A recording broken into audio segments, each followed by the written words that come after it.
যুদ্ধক্ষেত্রে শত্রুর শিবিরকে নরকে পরিণত করতে এখন ব্যাহত হচ্ছে ড্রোন। শুধু তাই নয়, যুদ্ধক্ষেত্রে আরও নিখুঁতভাবে শত্রু বাহিনীকে পরাস্ত করতে এগুলোর প্রভাব ও ক্ষমতা বাড়াতে দিনকে দিন ব্যয় হচ্ছে মিলিয়ন মিলিয়ন ডলার। ইউক্রেন যুদ্ধের দিকে তাকালেই হদিস পাবেন রণক্ষেত্রে এগুলোর ধ্বংসলীলা চালানোর অপার ক্ষমতা। তেমনই একটি ইরানের শহীদ 136 ড্রোন। প্রশ্ন হচ্ছে, যুদ্ধক্ষেত্রে এই ড্রোনটি কতটা ভয়ঙ্কর? সে খবরই জানাচ্ছেন শেখ ফরিদ। বিভিন্ন ফ্রন্টের যুদ্ধে রণাঙ্গন কাঁপাচ্ছে ইরানের তৈরি শহীদ 136 ড্রোন। মিত্র রাশিয়াকেও ভয়ঙ্কর এ ড্রোন দিয়েছে তেহরান। রাশিয়ায় এটিকে বলা হয় গেরান 2। দ্বিতীয় বিশ্বযুদ্ধে আত্মঘাতী অভিযান চালানো জাপানি যোদ্ধা পাইলটদের নামানুসারে এগুলোকে কামিকাজে ড্রোনও বলা হয়। কামিকাজে জাপানি শব্দ, যার অর্থ আত্মঘাতী, অর্থাৎ লক্ষ্যবস্তুতে গিয়ে বিস্ফোরণ ঘটিয়ে ধ্বংস করে দেয় নিজেকেই। এর বাইরেও ইরানি এই ড্রোনের রয়েছে আরও বিশেষ কিছু বৈশিষ্ট্য, যে কারণে এই ড্রোন পেতে মুখিয়ে থাকে যে কোনো দেশ। নির্মাণ কাজেও আমি বেছে নেই CSRM TMT 500W, committed for better still।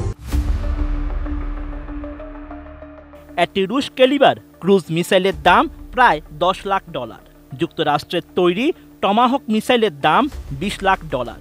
সেখানে ইরানের তৈরি শহীদ 136-এর দাম মাত্র $10 থেকে $20,000, অর্থাৎ এটি একটি গড় আমেরিকান গাড়ির চেয়েও সস্তা। এককভাবে না চালিয়ে এই ড্রোনগুলো দলবদ্ধভাবে ছোড়া হয়, অর্থাৎ একসঙ্গে 5 থেকে 10টি ড্রোন নিক্ষেপ করে। প্রতিপক্ষের এয়ার ডিফেন্স সিস্টেম মোতায়েন করা থাকলেও অন্তত 2টি থেকে 1টি লক্ষ্যবস্তুতে আঘাত এনে সব ধ্বংস করে দেয়। শাহেদ ড্রোনটি সস্তা মোপেড ইঞ্জিনে চলে। সাধারণত ইজি বাইকে এটি ব্যবহার করা হয়। এই ধরনের ইঞ্জিন চীন থেকে আমদানি করে ইরান। মজার বিষয় হলো, এই ড্রোনের শব্দ অনেকটা দ্বিতীয় বিশ্বযুদ্ধে ব্যবহৃত জার্মান স্টুকা বিমানগুলোর মতো, যা শত্রুর মধ্যে ভয় তৈরি করত।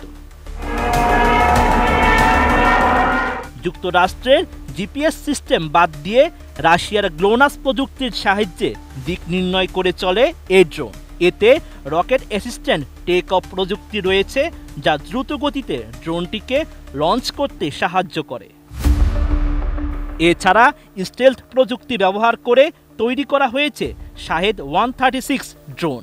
ফলে রাডার, তাপমাত্রা সিগন্যাল বা অন্যান্য সেন্সরের মাধ্যমে ড্রোনটি শনাক্ত করা কঠিন হয়ে পড়ে। এর ফলে একদম নিচ দিয়ে উঠতে সক্ষম হওয়ায় এটিকে ধ্বংস করাটাও বেশ কষ্টসাধ্য হয়ে দাঁড়ায়।